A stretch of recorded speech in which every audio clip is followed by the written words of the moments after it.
কি হলো কাব্যর মা, তোমার হলো?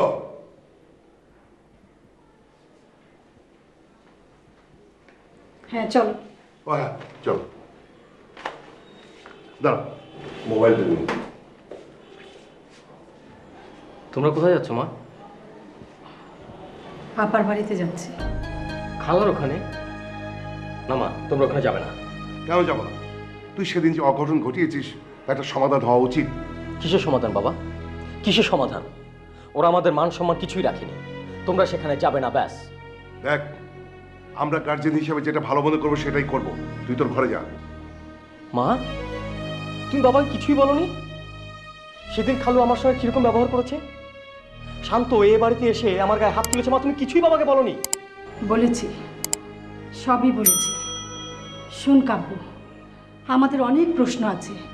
আজ আমরাই সেসব প্রশ্ন নিয়ে ওদের মুখোমুখি হব। তারপর বুঝবো ওরা কেন আমাদের সঙ্গে এমন করছে। আমার বড় আপা তো এমন করতে পারে না।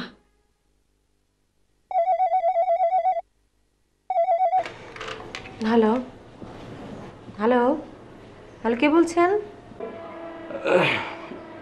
হ্যালো দিয়া, আমি কাব্য বলছি। ও, রাখি। হ্যালো দিয়া, দিয়া ফোনটা রাখিস না প্লিজ। আমি তোকে বিরক্ত করার জন্য ফোন করিনি। আর আমাদের রিলেশন নিয়েও কোনো কথা বলবো না আমি। কি বলবি তাড়াতাড়ি বল। দিয়া, তুই তো জানিস যে শম্পা আপুনিকে খুঁজে পাওয়া যাচ্ছে না। জানি। এর ভিতর তোর বিয়ের অনুষ্ঠান হচ্ছে। কেন? তুই কি চাস আমার বিয়েটা যেন? না না, তোর বিয়ে হবে না কেন? নিশ্চয়ই হবে, কিন্তু আমাদের এই সময়ে তোর বিয়ের অনুষ্ঠানটা মানে আমি ঠিক মেনে নিতে পারছি না। মেনে নেয়া বা না নেয়া পুরোটাই নির্ভর করছে আমার বাবা মায়ের উপর। এখানে আমি কিছুই বলবো না। দিয়া, একটা কথা বলি, তুই আমাকে ভুল বুঝিস না প্লিজ। হ্যাঁ, আসলে আসলে আমি কিন্তু চাইনি খালা খালুর সঙ্গে খারাপ ব্যবহার করতে। কাব্য, আমার একটা কথা রাখবি? হ্যাঁ বল। তুই আমাকে অনেকবার প্রমিস করেছিলি তুই ভালো হয়ে যাবি, কিন্তু পারিসনি। আমি কখনো যদি জানতে পারি তুই সত্যি সত্যি ভালো হয়ে গেছিস, আমি খুব খুশি হব। দিয়া, আমার অনেক কষ্ট হচ্ছে জানিস, আমার ভীষণ কান্না পাচ্ছে। কান্না মানুষকে কোনোদিনই সুখী করতে পারে না, কিন্তু একজনের সুখ আরেকজনকে সুখী করতে পারে। তোর আর আমার জীবনে যা কিছুই হোক, অতীতটা কিন্তু মনের মাঝেই রয়ে যাবে। তা রয়ে যাবে, তবে আমি যেন গর্ব করতে পারি আমি কখনো ভুল মানুষকে ভালোবাসিনি। কাব্য, কাব্য তোকে সেই জায়গায় যেতে হবে। আমি জানি না পারবো কি না, তোর এই কথাটা আমার মনে থাকবে। আমার সাথে বোধ হয় এটাই তোর শেষ কথা। জানি না আর কোনোদিন তোর সাথে কথা হবে কি না। ভালো থাকিস, সুখে থাকিস। রাখি। রাখি, বাই।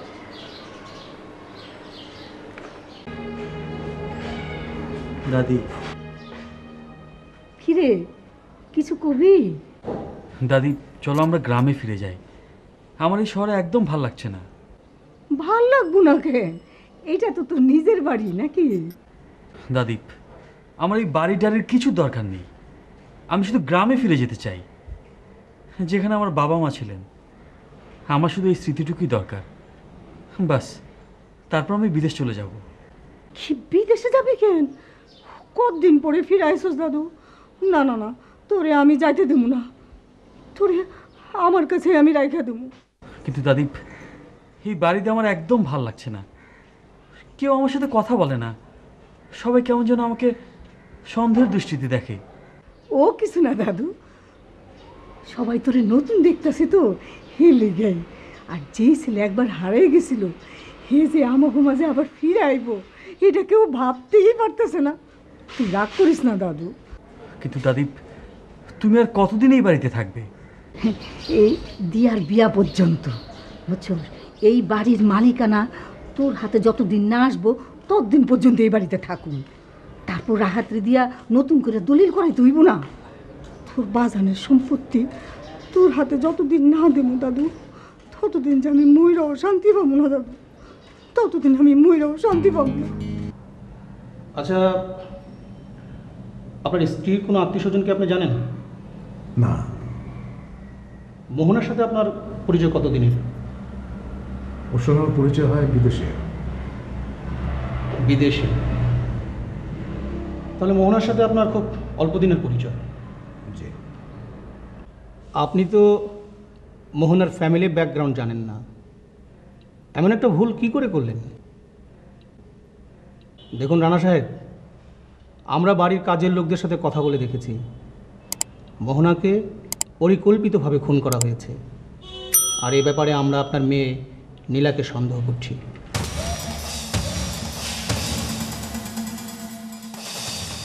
কি বলছেন এসব? আমার মেয়ের সঙ্গে জড়িত?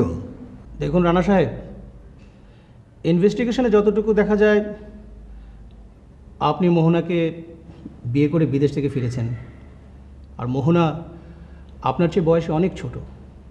এই ব্যাপারটি আপনার মেয়ে নীলা কোনোভাবেই মেনে নিতে পারেনি। তাছাড়া আমরা যতটুকু জেনেছি আপনার মেয়ে নীলা খুবই উশৃঙ্খল, আজেবাজে ছেলে মেয়েদের সাথে স্যার মেলামেশা। আর একটা ব্যাপার কি জানেন, মোহনা এ বাড়িতে খুন হয়েছে অথচ আপনার মেয়ে নীলা এখানে নেই।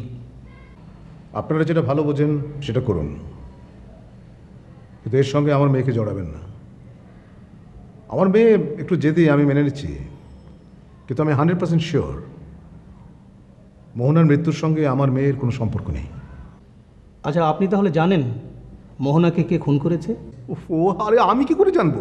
তাহলে আপনি কি করে নিশ্চিত হলেন আপনার মেয়ে নীলা এই খুন করেনি? দেখুন অফিসার, আমার মেয়ে গত 2 দিন যাবৎ বাড়িতে নেই। সে রাগ করে বাড়ি ছেড়ে চলে গেছে। This is the point. রাগ করে চলে গেছে? কার সাথে রাগ করে চলে গেছে?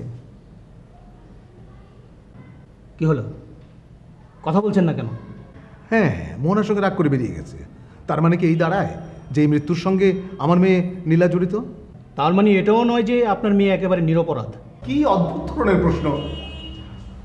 দেখুন অফিসার, আমি আপনাকে আগেও বলেছি, এখনও বলছি, মোহনার হত্যা রহস্য উদ্ঘাটনের জন্য আপনাদের যে কোনো ধরনের সাহায্য সহযোগিতা প্রয়োজন আমি তা করব। I will help you out for God's sake. মোহনার মৃত্যুর সঙ্গে আমার মেয়েকে জড়াবেন না। She is 100% innocent. আপনি যাই বলুন না কেন রানা সাহেব, আপনার মেয়ে নীলাকে আমাদের প্রয়োজন, সেই সাথে তার ঘনিষ্ঠ বন্ধু বান্ধবদেরও আমার প্রয়োজন। আর একটা কথা, আপনাকে যে কোনো সময় থানায় আসতে হতে পারে, কাইন্ডলি বাড়ি ছেড়ে আপনি কোথাও যাবেন না, প্লিজ। আমার রুমে একদিন এক বিদেশিনী খুন হয়, তখন মুকুলই আমাকে বাঁচায়। মুকুল হলো আমার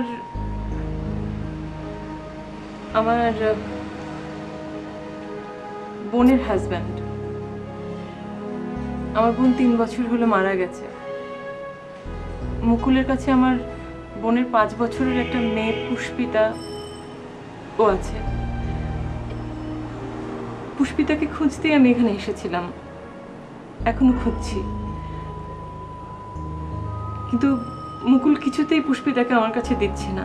আমি চাই না পুষ্পিতা মুকুলের কাছে থাকুক, কারণ মুকুল অসম্ভব একটা ভয়ঙ্কর রকমের বাজে ছেলে।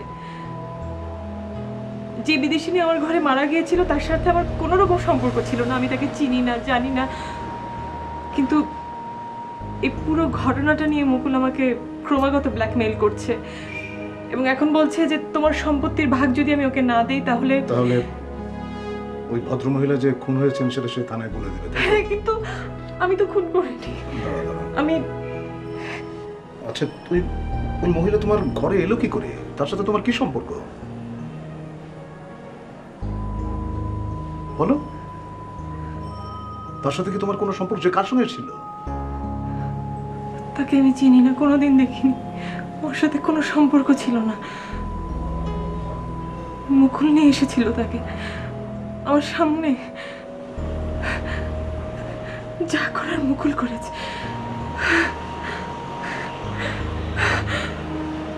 মোহনা মোহনা মোহনা মোহনা ভয়ঙ্কর ভয়ঙ্কর।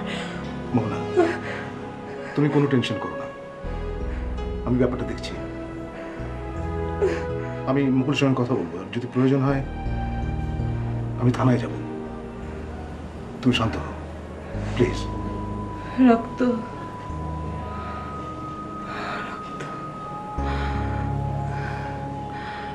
এত রক্ত আমি জীবনে দেখিনি।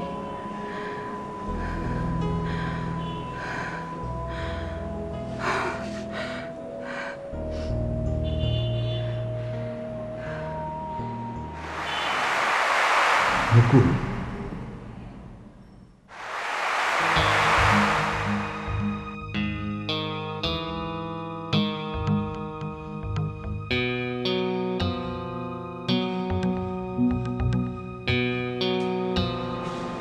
Excuse me,